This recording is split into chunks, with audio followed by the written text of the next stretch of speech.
வெற்றிவேல் முருகனுக்கு வணக்கம். நம்ம முருகனோட அறுபடை வீடுகள் ஒவ்வொரு கோயிலும் ஒரு கதை சொல்லும் ஒரு சக்தி மையமா இருக்கு. இன்னைக்கு நாம பார்க்க போறது முருகப்பெருமான் கோபத்தை தணிச்சு அமைதி அடைந்த ஒரு அருமையான இடம் திருத்தணி சுப்பிரமணிய சுவாமி திருக்கோயில். மனசுல என்ன பாரம் இருந்தாலும் இங்க வந்து முருகனை ஒரு நிமிஷம் பார்த்தா போதும், எல்லாம் காணாம போயிரும். வாங்க இந்த அற்புத கோயிலோட கதையையும் சிறப்பையும் சக்தியையும் நாம இப்ப விரிவா பார்க்கலாம். உங்களுக்கு திருத்தணி முருகனை பிடிக்கும்னா இந்த வீடியோக்கு ஒரு லைக் பண்ணிட்டு ஓ முருகான் கமெண்ட் பண்ணுங்க.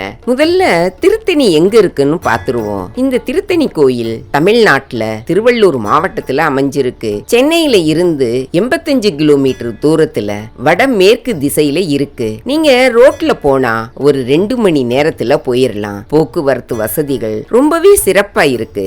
தேவர்கள் பயம் நீங்கிய இடம், முனிவர்கள் காம வெகுளி மயக்கங்களாகிய பகைகள் தனியும் இடம், அடியார்களின் துன்பம் கவலை பிணி வறுமை எல்லாவற்றையும் தணிக்கும் இடமாக இருக்கு இந்த திருத்தலம். தணிகைங்கிற சொல்லுக்கு பொறுத்தல்ங்கிற அர்த்தம் இருக்கு. அடியார்களின் பிழைகளையும் பாவங்களையும் பொறுத்து அருள் புரியும் தலம் திருத்தணிகைன்னு இந்த தலத்தை குறிப்பிடுறதுதான் சரியா இருக்கும். திருத்தணி முருகன் கோவில் மிகவும் பழமையானது. அருணகிரிநாதர் இந்த தலத்தை போற்றி 63 திருப்பாடல்கள் பாடியிருக்காரு. இந்த தலம் 600 ஆண்டுகளுக்கு முன்பே புகழ் பெற்று இருந்திருக்கு. 1000 ஆண்டுகளுக்கு முன்பே பல்லவ சோழ மன்னர்களால இந்த தலம் போற்றப்பட்டுள்ளதுன்னு தெரியுது. தமிழ்ல முதல் இலக்கண நூலான தொல்காப்பியத்திலேயும் சங்க இலக்கிய நூல் திருமுருகாற்று படையிலேயும் முருகப்பெருமான் புகழ சிறப்பாக குறிப்பிட்டிருக்காங்க. தமிழ் கடவுள் முருகன்கிறத கடைச்சங்க தலைவராக திகழ்ந்த புலவர் நக்கீரர் தனது பாடல்ல அழகா எழுதியிருக்காரு. சுமார் 1300 ஆண்டுகளுக்கு முன்னர் வாழ்ந்த திருநாவுக்கரசர் திருப்புயம்பயம் தலத்து திருத்தாண்டகத்துல கல் மலிந்தோங்கும் கழுநீர் குன்றம்னு திருத்தணிகையை பற்றி குறிப்பிட்டிருக்காரு. வேட்டுவ குலக்கொடியாகிய வள்ளி அம்மையை தழுவிக்கொண்டதால சிவந்துள்ள உமது மார்பு பக்தர்களை காத்தருள வேண்டுமென்ற ஆசையினாலும் சிவந்துள்ளதுன்னு ஆதிசங்கரர் திருத்தணி பெருமைய சுப்பிரமணிய புஜங்கம் பாடல் 11ல சொல்லி இருக்காரு. வடலூர் ராமலிங்க அடிகளார் திருத்தணி முருகப்பெருமான நினைச்சு உருகி அவரையே ஞான குருவாக கொண்டவர். தனது இளம் வயதிலேயே கண்ணாடியில திருத்தணி முருகப்பெருமானின் காட்சியை கண்டு பரவசமாகி இருக்காரு. அவருடைய பிரார்த்தனை மாலையில திருத்தணி முருகனை போற்றி புகழ்ந்து பாடியிருக்காரு. பாம்பன் குமர குருதாச சுவாமிகள், கந்தபைய தேசிகர், கச்சியப்ப முனிவ கச்சியப்ப சிவாச்சாரியார் முதலிய சான்றோர்கள் திருத்தணி முருகனை பெரிதும் புகழ்ந்திருக்காங்க. இத திருவருட்பா 5ஆம் திருமுறை பிரார்த்தனையில சீர்கொண்ட தெய்வ வதனங்கள் ஆறும் தணிகாச்சலம் என் கண்ணூற்றதே பாடல் மூலம் தெரிஞ்சுக்கலாம். சங்கீத மும்மூர்த்திகள்ல ஒருவரான திருவாரூர் முத்துச்சாமி தீட்சிதரும் திருத்தணி சுப்பிரமணிய சுவாமியின் அருள் பெற்றவர். ஒரு முறை தன் குருநாதரின் ஆணைப்படி திருத்தணி முருகனை தரிசிக்க வந்தார் முத்துச்சாமி தீட்சிதர். அவர் படிக்கட்டுகள்ல ஏறி போகும்போது எதிரில வந்த முதியவர் ஒருவர் முத்துச்சாமின்னு கூப்பிட்டு தீட்சிதரின் வாயில கற்கண்டு ஒன்ன போட்டாராம். அந்த கற்கண்ட சுவைச்சதும் பரவச நிலையை அடைஞ்சார் தீட்சிதர். அடுத்த நிமிஷமே ஸ்ரீ நாதாதி குருகுஹோங்கிற கீர்த்தனை பிறந்தது. முதியவராக வந்தது முருக பெருமானின்னு உணர்ந்த முத்துச்சாமி தீட்சிதர் திருத்தணி முருகன் மீது 8 கீர்த்தனைகளை பாடினாரு. அதுதான் புகழ்பெற்ற விபக்தி கீர்த்தனைகள். நாம இப்ப இந்த கோயிலோட வரலாற பார்க்கலாம். இந்த திருத்தணி கோயிலோட வரலாறு ரொம்பவே ஆழமானது, சுவாரஸ்யமானது. நாம அறுபடை வீடுகள்னு ஏன் சொல்றோம்? ஒவ்வொரு கோயிலுக்கும் ஒரு பின்னணி இருக்குல்ல. திருத்தணியோட பின்னணிய பத்தி இன்னும் கொஞ்சம் விரிவா பார்க்கலாம். திருத்தணிகை மலையில குறவர் மக்கள் வாழ்ந்துட்டு இருந்தாங்க. அவங்களுக்கு தலைவனா இருந்தவர் தான் நம்பிராஜன். ஒரு நாள் நம்பிராஜன் ஒரு வள்ளி கொடிக்கு கீழே ஒரு குழந்தைய பாக்குறாரு. சந்தர்ப்ப வசமா அங்கே கிடைச்ச இந்த குழந்தைக்கு வள்ளின்னு பேர் வச்சு வளர்க்க ஆரம்பிச்சாரு. இந்த வள்ளி வளர்ந்து பெரியவளாகி திணைப்புணம்னு சொல்ற நிலத்தை பாதுகாக்கிற வேலையை செஞ்சுக்கிட்டு வந்தா. திணைப்புணம்னா என்ன தெரியுமா? இந்த உலகமே நமக்கு சொந்தம், இங்கே விளையிற திணைப்பயிரெல்லாம் நாம தான் அனுபவிக்கணும்னு நினைக்கிறோமே, அதுதான் உலகப்பற்று, அதாவது ஆசை. ஆனா இது உனக்கு சொந்தம் இல்ல, எனக்கு தான் சொந்தம்னு சொல்லி பறந்து வர்ற பறவைகள் யாருன்னா நம்ம கடவுள் பரமாத்மா. இதையெல்லாம் புரிஞ்சுக்காத உலக மக்கள் அந்த பறவைகளை கவன் கல்லால விரட்டி அடிக்கிறாங்கல்ல, அது கடவுளை புரிஞ்சுக்காத நம்ம அறியாமைய குறிக்குது. இந்த உலகம் மட்டும்தான் நிரந்தரம்னு நினைச்சு வாழ்ற பாமர மக்களுக்கு தவம் யோகம் இதெல்லாம் பத்தி எதுவுமே தெரியாது. அப்படிப்பட்டவங்களையும் சும்மா விடாம அவங்களையும் ஆட்கொள்ளணும்னு தான் கடவுள் விரும்புறாரு. அதனாலதான் வள்ளியை ஆட்கொள்றதுக்காக நம்ம முருகப்பெருமான் ஒரு வயசான தாத்தாவோட வேஷத்துல அங்க வந்தாரு. வள்ளிக்கோ அவர் யாருன்னு தெரியல, அதனால பயந்து ஓடி போனா. அப்போ முருகன் அவளை ஆட்கொள்றதுக்காக தன் அண்ணன் கணேசனின் உதவிய நாடுனாரு. கணேசன் யானை வடிவெடுத்து வள்ளிய பயமுறுத்தினாரு. பயந்து போன வள்ளி முருகனை இறுக்கமா கட்டிக்கிட்டா. முருகனோட ஸ்பரிசம் பட்ட உடனே அவளுக்கு ஞானம் வந்துருச்சு. அவ்வளவுதான், அவரோட ஐக்கியமாயிட்டா. வள்ளி திருமணத்தையே திருவிழாவா கொண்டாட ஆரம்பிச்சாங்க. அதனாலதான் இது வள்ளி கல்யாணம் நடந்த இடம்னு சொல்றாங்க. இன்னொரு விஷயம், முருகப்பெருமான் திருச்செந்தூர்ல சூரசம்ஹாரம் பண்ணினதுக்கு அப்புறம் அவர் கோபமெல்லாம் தணிஞ்சு தெய்வானைய திருமணம் செய்துகிட்டு இந்த மலையில தான் தங்கி இருந்தாராம். அதனாலதான் இந்த இடத்துக்கு முதல்ல தணிகை மலைன்னு பேர் வந்துச்சு. அது காலப்போக்குல மருவி திருத்தணின்னு மாறிடுச்சு. திருமாலோட மகள்கள் 2 பேரு, ஒருத்தவங்க அமுதவள்ளி, இன்னொருத்தவங்க சுந்தரவள்ளி. இவங்க 2 பேருமே முருகனை கல்யாணம் பண்ணிக்கணும்னு தவம் இருந்தாங்க. அமுதவள்ளி தெய்வானேன்ற பேர்ல இந்திரனோட பொண்ணா வளர்ந்து முருகனை கல்யாணம் பண்ணிக்கிட்டா. சுந்தரவள்ளி தான் நம்ம நம்பிராஜன் பொண்ணா வள்ளியா வளர்ந்து முருகனை கல்யாணம் பண்ணிக்கிட்டா. இந்த 2 பேரும் அக்கா தங்கச்சிய தான். 2 பேரும் ஒண்ணுதாங்கிறத காட்டுறதுக்காக தான் இங்க வள்ளியும் தெய்வானையும் ஒன்னா சேர்ந்து கஜவள்ளின்னு ஒரு அம்பிகையா அருள் கொடுக்கறாங்க. கஜவள்ளி கையில வள்ளிக்குரிய தாமரை பூவும் தெய்வானைக்குரிய நீலோத்பவ மலரும் இருக்கு. இவங்க வெள்ளிக்கிழமையில தங்கத்தேர் வராதப்போ கிளி வாகனத்துல வந்து அருள் பாலிப்பாங்க. இன்னும் ஒரு ஆச்சரியமான விஷயம் என்னன்னா, மூலஸ்தானத்துக்கு பின்னாடி இருக்கிற சுவர்ல குழந்தை வடிவத்துல ஆதி பாலசுப்பிரமணியர்னு ஒரு முருகன் இருக்காரு. கையில அட்சர மாலை கமண்டலம் இதோட இருக்கிற இந்த முருகன் தான் வள்ளி கல்யாணத்துக்கு முன்னாடியே இங்க முதல்ல இருந்தவரா. மார்கழி மாசம் திருவாதிரை அன்னைக்கு அவருக்கு வெந்நீரால அபிஷேகம் செய்யறாங்க.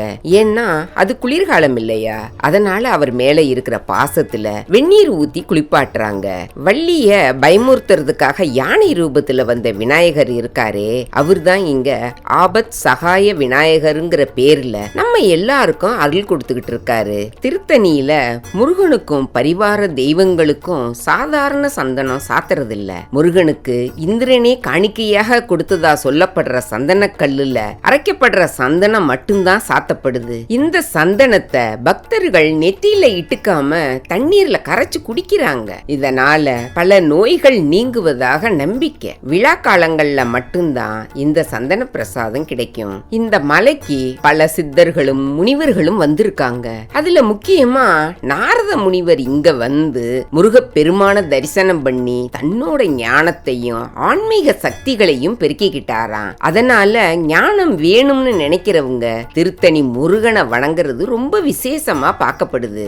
அதே போல சிவபெருமானோட வாகனமான நந்தி தேவர், வாசுகி நாகம், அகத்திய முனிவரும் கூட இங்க வந்து முருகனை வழிபட்டதாக புராண கதைகள் சொல்லுது. இங்க உள்ள ஒவ்வொரு கல்லுக்கும் ஒவ்வொரு படிக்கும் ஒரு கதை இருக்குன்னு சொல்லலாம். ஸ்ரீ மகாவிஷ்ணு திருத்தணி முருகனை வழிபட்டு சூரபத்மனோட சகோதரனான தாரகாசுரன் கிட்ட இழந்த தனது சக்கராயுதத்தை மறுபடியும் பெற்றாராம். அவர் உருவாக்கியது விஷ்ணு தீர்த்தம். ஒரு முறை பிரணவத்தின் பொருள் தெரியாத பிரம்மனை தலையில குட்டி சிறையில் அடைத்தார் முருகப்பெருமான். இதனால சிருஷ்டி தொழில் பாதிப்படையறத பார்த்த சிவனார் சிறையிலிருந்து பிரம்மனை மீட்டாரு. பிறகு கர்வம் நீங்கிய பிரம்மன் சிவனாரது ஆலோசனைப்படி இங்க வந்து தவம் இயற்றி தணிகை வேளவனை வழிபட்டு அட்சசூத்திரம் கமண்டலத்தையும் சிருஷ்டி வல்லமையையும் மறுபடியும் பெற்றார். அவர் உருவாக்கிய பிரம்ம தீர்த்தத்தையும் பிரமேஸ்வரர் லிங்கத்தையும் மலை பாதையில தரிசனம் பண்ணலாம்.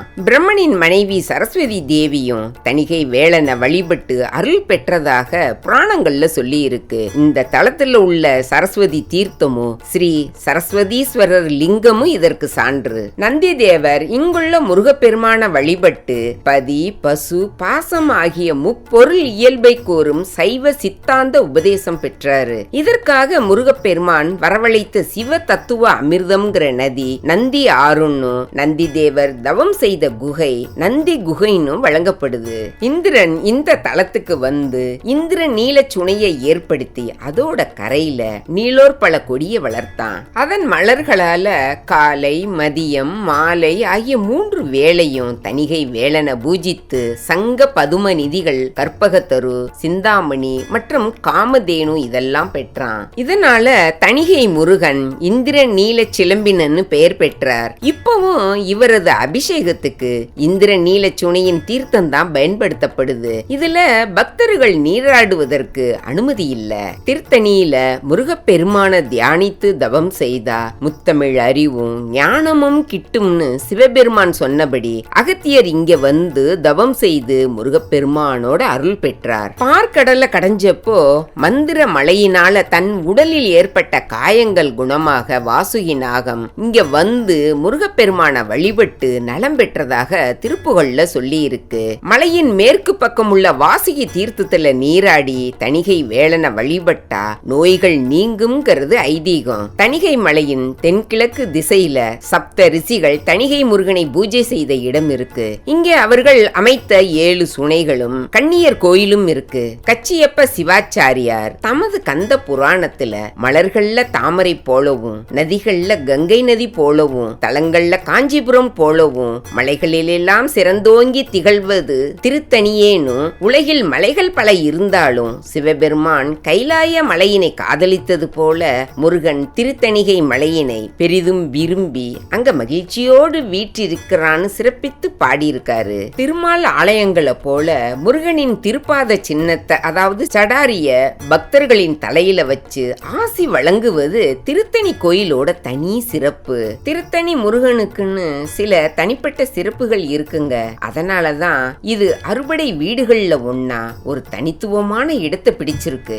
முருகன் ஞானவேல் பெற்றதால ஞான சக்தியையும் தெய்வானைய திருமணம் செய்ததால கிரியா சக்தியையும் வள்ளிய திருமணம் செய்ததால இச்சா சக்தியையும் பெற்றாரு. முருகன் ஞான சக்தி கிரியா சக்தி இச்சா சக்தி ஆகிய முழுமை குணம் நிறைந்த வள்ளி தெய்வானையோட காட்சி அளிக்கிறது தான் திருத்தணியின் சிறப்பு. திருத்தணிகை மலைக்கு போகணும்னு நினைச்சாலோ தணிகை மலை இருக்கும் திசை நோக்கி தொழுதாலோ தணிகையை நோக்கி 10 அடி தூரம் நடந்தாலோ நோய் நொடிகள் நீங்கும்ங்கிறது தணிகை புராணம். திருத்தணிகையில 5 நாட்கள் தங்கி இருந்து என் திருவடிகளை தியானித்து வழிபடுபவர்கள் வீடு பேறு பெறுவர்னு முருகப்பெருமான் திருத்தணி மலையின் மகிமைய வள்ளி குரத்தியிடம் விவரித்ததாக கந்த புராணத்துல குறிப்பிடுறார் கச்சியப்ப சிவாச்சாரியார். மத்த அறுபடை வீடுகள்ல முருகனோட ஒவ்வொரு வடிவத்துக்கும் ஒரு தனித்துவம் இருக்கும். உதாரணமா பழனி ஆண்டி வடிவம், திருச்செந்தூர் சுப்பிரமணியர் வடிவம். ஆனா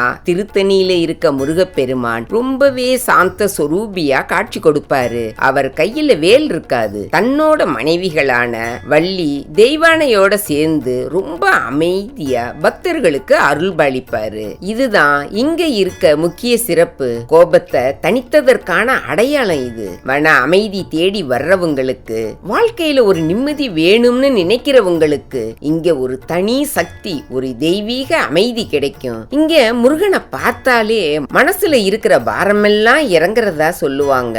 இங்குள்ள உற்சவர் சன்னதி 1,00,000 ருத்ராட்சங்களால ஆன ருத்ராட்ச மண்டபமாய் இருக்கு. இந்திரன் தனது ஐராவதத்தை தெய்வானைக்கு கல்யாண பரிசா தந்தாரு. இதனால தேவலோகத்துல வளம் குறைஞ்சிருச்சு. இதனால முருகன் யானையின் பார்வைய தேவலோகம் நோக்கி திரும்பும்படி சொல்ல யானையும் தேவலோகம் நோக்கி இருக்கும். மூலஸ்தானத்துக்கு முன்னாடி மயிலுக்கு பதிலா யானை இருக்கு. அதுவும் முருகனை பார்த்து இல்லாம வாசல பார்த்தபடி இருக்கிறது விசேஷமான தரிசனம். ஒவ்வொரு வருஷமும் டிசம்பர் 31 இரவு இங்க ஒரு விசேஷமான திருவிழா நடக்கும். அதுதான் படித்திருவிழா. 400 அடி உயரமுள்ள இந்த மலையில ஏற திருத்தணி கோயில்ல மொத்தம் 365 படிக்கட்டுகள் இருக்கு.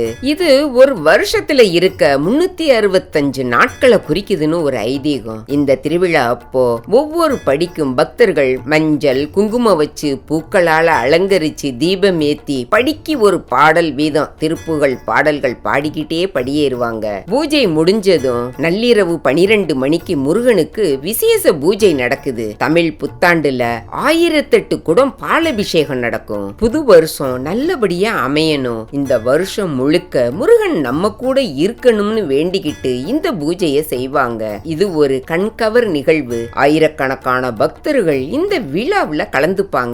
புது வருஷத்துக்கான ஒரு ஆன்மீக வரவேற்பு இது. மத்த பெரும்பாலான கோயில்கள்ல முருகப்பெருமான் வேலோட போர்க்கோலத்துல காட்சி கொடுப்பாரு. ஆனா இங்க திருத்தணியில மூலவர் கையில வேல் இருக்காது. சூரசம்ஹாரம் முடிஞ்சு அவர் கோபம் தணிஞ்சதால வேல் தனியா வச்சிருப்பாங்க. அலங்காரம் செய்யும் போது மட்டும் வேல் சாத்தப்படுது. சக்தி ஹஸ்தம்ங்கிற வஜ்ர வேலுடனேயே முருகன் காட்சி தர்றாரு. சூரனோட போரிட்ட பிறகு இங்க வந்ததால போரிட்டதன் அடையாளமா இந்த தலத்து மூலவரின் நெஞ்சில பள்ளம் இப்பவும் இருக்கு. முருகனை வழிபட்ட இந்திரனால உருவாக்கப்பட்ட கல்கார தீர்த்தம் மலையில இருக்கு. மூலவர் சன்னதிக்கு மேல உள்ள விமானம் 6 தளங்களை கொண்டது. இந்த தலத்துக்கு குன்றுதோராடல்ங்கிற சிறப்பு பெயரும் உண்டு. இந்த திருத்தணி மலை பல அரிய மூலிகை செடிகள் நிறைந்த ஒரு மலைன்னு சொல்லப்படுது. இந்த மலையிலிருந்து வீசுற காத்து கூட ரொம்ப உடலுக்கு நல்லது. பல நோய்களை குணமாக்கும் சக்தி கொண்டதுன்னு ஒரு ஐதீகம் இருக்கு. அதனால இங்க வந்து முருகனை தரிசனம் பண்றது உடலுக்கும் மனசுக்கும் ஆரோக்கியத்தை கொடுக்கும்னு நம்பப்படுது. இயற்கை சூழலோட தெய்வீக சக்தி நிறைந்த ஒரு இடம் இது. இந்த கோயிலோட இன்னொரு முக்கியமான சிறப்பு என்னன்னா, இங்க நிறைய நாக பிரதிஷ்டை கற்கள் இருக்கும். அதாவது பாம்பு உருவங்கள் பொறிக்கப்பட்ட கற்கள் கோயிலை சுத்தி நிறைய இடங்கள்ல இருக்கும். நாகதோஷம் இருக்கிறவங்க, குறிப்பா சர்ப்ப தோஷத்தால குழந்தை பாக்கியம் இல்லாதவங்க, திருமண தடைகள் இருக்கிறவங்க இங்க வந்து இந்த நாக பிரதிஷ்டை செஞ்சு முருகனை கும்பிட்டா தோஷம் நிவர்த்தியாகும்னு ஒரு ஆழ்ந்த நம்பிக்கை இருக்கு. நிறைய பக்தர்கள் இந்த பிரார்த்தனையை நிறைவேற்றி பலன் அடைஞ்சிருக்காங்க. திருத்தணி முருகனோட விபூதி பிரசாதம் ரொம்பவே விசேஷம். இங்க கிடைக்கும் விபூதி நோய்களை குணமாக்கும் சக்தி கொண்டதுன்னு சொல்லுவாங்க. திருத்தணி முருகனை வணங்குறதால பல நன்மைகள் கிடைக்கும்னு பக்தர்கள் ஆழமா நம்புறாங்க. இந்த கோயில் ஒரு சக்தி வாய்ந்த பிரார்த்தனை ஸ்தலமா பார்க்கப்படுது. முருகப்பெருமான் இங்க கோபம் தணிஞ்சு அமைதி அடைந்த இடம். அதனால மனசுல கஷ்டம், குழப்பம், பயம், மன அழுத்தம் இருக்கிறவங்க இங்க வந்து முருகனை தரிசிச்சா மனசுக்கு ஒரு பெரிய அமைதி கிடைக்கும். ஒரு விதமான மன தெளிவு பிறக்கும். வாழ்க்கையின் சவால்களை எதிர்கொள்ள ஒரு புதிய சக்தி கிடைக்கும். ராகு கேது தோஷம், நாக தோஷம், சர்ப்ப தோஷம் மாதிரி இருக்க தோஷங்கள் நீங்கும்னு சொல்லுவாங்க. குறிப்பா நாக தோஷத்தால குழந்தை பாக்கியம் இல்லாதவங்க, ஜாதக ரீதியா சர்ப்ப தோஷம் இருக்கிறவங்க இங்க வந்து பிரார்த்தனை செஞ்சு நாக பிரதிஷ்டை செஞ்சா தோஷம் நிவர்த்தியாகி நல்ல பலன் கிடைக்கும்னு நிறைய பேர் சொல்றாங்க. விசேஷமான பூஜைகளும் பரிகாரங்களும் இங்க செய்யப்படுது. முருகன் ஞான ஸ்வரூபி. நாரதர் இங்க ஞானம் பெற்ற மாதிரி படிப்பிலேயோ தொழிலையோ முன்னேற்றம் வேணும்னு நினைக்கிறவங்க, ஞானம் கூர்மையான புத்திசாலித்தனம் வேணும்னு நினைக்கிறவங்க திருத்தணி முருகனை வணங்கலாம். தேர்வுல வெற்றி பெற, புதிய தொழில்கள் தொடங்க, இருக்கும் தொழில்ல வளர்ச்சி அடைய இங்க வந்து வேண்டிக்கிறது வழக்கம். வள்ளி திருமணம் நடந்த புண்ணிய பூமி இதுங்கிறதால திருமண தடை இருக்கிறவங்க, நல்ல வரன் அமையாதவங்க இங்க வந்து முருகனையும் வள்ளி தெய்வானையும் சேர்ந்து வணங்கினா சீக்கிரமே நல்ல துணை கிடைக்கும்னு ஒரு நம்பிக்கை இருக்கு. பல திருமணங்கள் இங்க வந்து வேண்டி நடத்தப்பட்டிருக்கு. இந்த மலையில இருக்க மூலிகை சக்தி முருகனோட அருளோட சேர்ந்து நோய்களை குணமாக்கும் சக்தி கொண்டதுன்னு ஒரு ஐதீகம் இருக்கு. ஆரோக்கியம் வேண்டி தீராத நோய்கள்ல இருந்து விடுபட இங்க வந்து வணங்குறவங்களும் உண்டு. இயற்கை சார்ந்த ஒரு கோயில் என்பதால உடல் ரீதியாகவும் மன ரீதியாகவும் ஒரு புத்துணர்ச்சி கிடைக்கும். முருகன் ஒரு போர் வீரன், சூரபத்மனை வென்றவர். அதனால வாழ்க்கையில உள்ள தடைகளையும் எதிரிகளையும் வெல்லும் சக்தியை திருத்தணி முருகன் அருள்வாருன்னு நம்பப்படுது. பயம் நீங்கி தன்னம்பிக்கை பிறக்கும். மொத்தத்துல திருத்தணி முருகன் பக்தர்களோட எல்லா கோரிக்கைகளையும் கேட்டு அருள் புரியக்கூடிய ஒரு சாந்தமான சக்தி வாய்ந்த மூர்த்தி. மனப்பூர்வமா வந்து வேண்டிக்கிட்டா நிச்சயம் ஒரு நல்ல மாற்றம் உங்க வாழ்க்கையில நடக்கும். திருத்தணி கோயிலுக்கு வருஷம் முழுக்கவே பக்தர்கள் வந்துகிட்டே இருப்பாங்க. ஆனா சில நாட்கள்ல போனா தரிசனம் இன்னும் விசேஷமா இருக்கும். பொதுவாகவே காலை 6 மணியிலிருந்து இருந்து 8 மணி வரைக்கும் கூட்டம் கொஞ்சம் கம்மியா இருக்கும். அப்ப போனா நிம்மதியா தரிசனம் பண்ணலாம். சனி ஞாயிறு தவிர்த்து வார நாட்கள்ல போனா கூட்டம் கம்மியா இருக்கும். முக்கியமான திருவிழாக்கள்னு பார்த்தா தைப்பூசம். இது முருகனுக்கு ரொம்ப முக்கியமான ஒரு திருவிழா. தைப்பூசத்தப்போ லட்சக்கணக்கான பக்தர்கள் பால்குடம் காவடி எடுத்துக்கிட்டு வருவாங்க. ரொம்பவே கோலாகலமா இருக்கும். அடுத்து பங்குனி உத்திரம். இந்த நாளும் முருகனுக்கு உகந்த நாள். நிறைய பக்தர்கள் காவடி எடுத்துட்டு வருவாங்க. அடுத்து கிருத்திகை நாட்கள். ஒவ்வொரு மாசம் வர்ற கிருத்திகை நாட்கள்ல முருகன் கோயில்கள்ல விசேஷமான பூஜைகள் நடக்கும். அதுல திருத்தணியும் அடங்கும். அடுத்து ஆடி கிருத்திகை. இது மிகவும் சிறப்பு வாய்ந்த கிருத்திகை. இந்த நாள்ல சிறப்பு அபிஷேகங்களும் பூஜைகளும் நடக்கும். முருகப்பெருமான இந்திரன் ஆடி கிருத்திகை அன்று கல்கார புஷ்பம்ங்கிற மலரால வழிபட்டதாக தல வரலாறு சொல்லுது. 3 நாள் நடக்கும் இந்த விழாவுல அடிவாரத்தில் உள்ள சரவண பொய்கைக்கு எழுந்தருளுவார் இந்திரன். கல்கார புஷ்பம்ங்கிற மலர முருகனுக்கு சூட்டி வழிபட்ட தலம்ங்கிறதால இங்க அதிக அளவுல மலர்காவடி செலுத்துறாங்க.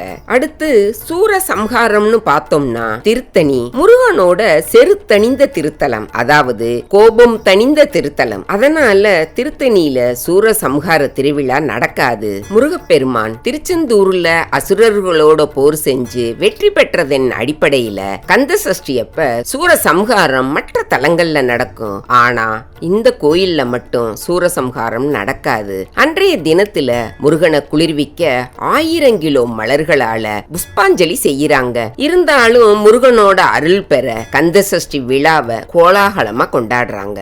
முக்கியமான விழாக்கள் முடிஞ்சதும் 48 நாட்கள் மண்டல பூஜை நடக்கும். இந்த நேரத்துல போறதும் விசேஷம். விழா காலங்கள்ல கூட்டம் ரொம்ப அதிகமா இருக்கும். அதனால நீங்க அமைதியா தரிசனம் பண்ணணும்னா சாதாரண நாட்கள்ல போகலாம். விழா காலத்தோட வைபவத்தை ரசிக்கணும்னா திருவிழா நாட்கள்ல போகலாம். எப்படி போனாலும் திருத்தணி முருகன் உங்களுக்கு அருள் புரிய நிச்சயம் காத்திருப்பாரு. அடுத்து கோயிலோட அமைப்பை பார்க்கலாம். திருத்தணி முருகன் கோயில் சாளுக்கியர் கால கட்டடக்கலைக்கு ஒரு சிறந்த எடுத்துக்காட்டு. இந்த கோயிலோட அமைப்பும் கலை நுட்பமும் ரொம்பவே அற்புதமா இருக்கும். இந்த கோயில்ல அபராஜிதவர்மன் கிபி 875 இருந்து 893 வரைக்கும் இந்த பல்லவ மன்னனின் கல்வெட்டும், பராந்தக சோழன் கிபி 907 இருந்து 953 வரை காலத்து கல்வெட்டும் காணப்படுது.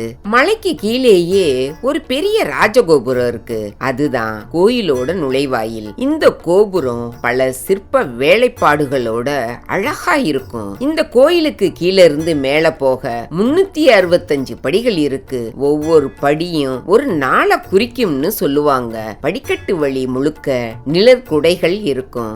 மலை மேல போனதும் ஒரு பெரிய கோயில் வளாகம் இருக்கும். பலிபீடம், கொடிமரம் தாண்டி உள்ள போனதும் பல தூண்கள் கொண்ட மண்டபங்கள் இருக்கும். இந்த தூண்கள்ல புராண கதைகளை சொல்லும் சிற்பங்கள் இருக்கும். முருகப்பெருமான் சன்னதிக்கு பக்கத்துல விநாயகர், வீரபாகு, இடும்பன், சிவன், சக்தி போன்ற தெய்வங்களுக்கும் தனி சன்னதிகள் இருக்கு. எல்லாரையும் தரிசனம் பண்ணலாம். கோயிலுக்கு பக்கத்துல ஒரு பெரிய குளம் இருக்கு. இதுதான் சரவண பொய்கை. பக்தர்கள் புனித நீராடிட்டு கோயிலுக்கு வருவாங்க. தங்கும் வசதிகள்னு பார்த்தோம்னா கோயிலுக்கு பக்கத்துல அறம்காவலர் குழுமத்தால நடத்தப்படும் தங்கும் விடுதிகள், தனியார் விடுதிகள், லாட்ஜுகள் நிறைய இருக்கு. கோயில் வளாகத்திலையும் சுற்றியும் உணவு விடுதிகள், ஹோட்டல்கள் இருக்கு. பிரசாத கடைகளும் இருக்கு. சுகாதார வசதிகள்னு பார்த்தோம்னா கழிப்பறைகள், குடிநீர் வசதிகள் பக்தர்களுக்காக ஏற்பாடு செஞ்சிருக்காங்க.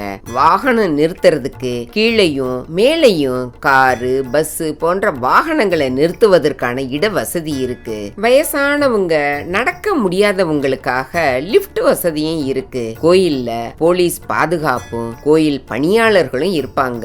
இந்த கோயில் ஒரு புண்ணிய ஸ்தலமா மட்டும் இல்லாம ஒரு அழகான சுற்றுலா தலமாகவும் பார்க்கப்படுது. கோயிலோட அமைப்பும் சுற்றுப்புறமும் மனசுக்கு ரொம்ப இதமா இருக்கும். இன்னைக்கு நாம முருகப்பெருமானோட அறுபடை வீடுகள்ல ஒன்னான திருத்தணி சுப்பிரமணிய சுவாமி திருக்கோயில பத்தி விரிவா பார்த்தோம். கோபம் தணிந்து அமைதியாய் அருள்பாலிக்கும் முருகனையும் அவருடைய வரலாற்றையும் இந்த கோயிலோட சிறப்புகளையும் முக்கியத்துவத்தையும் என்னென்ன நன்மைகள் கிடைக்கும்ங்கிறதையும் தெரிஞ்சுக்கிட்டோம். மனசுல ஒரு நிம்மதி வேணும்னு நினைச்சாலோ, வாழ்க்கையில ஒரு பெரிய திருப்பம் வேணும்னு நினைச்சாலோ ஒரு தடவை இந்த திருத்தணி மலைக்கு வந்து முருகனை தரிசனம் பண்ணிட்டு போங்க. நிச்சயம் ஒரு நல்ல மாற்றம் உங்க வாழ்க்கையில நடக்கும். முருகனின் அருளும் இந்த மலையின் தெய்வீக சக்தியும் உங்க வாழ்க்கையில நிறைய நன்மைகளை கொண்டு வரும். நம்மளோட அடுத்த வீடியோவுல முருகனின் அறுபடை வீடுகள்ல வேற எந்த கோயிலுக்கு நாம போக போறோம்னு நீங்க தெரிஞ்சுக்கணும்னா மறக்காம நம்ம சேனலை சப்ஸ்கிரைப் பண்ணிக்கங்க. இந்த வீடியோ உங்களுக்கு பிடிச்சிருந்தா ஒரு லைக் பண்ணிக்கங்க. உங்க நண்பர்களுக்கு ஷேர் பண்ணுங்க. திருத்தணி முருகன் துணை இருப்பார். நன்றி, வணக்கம்.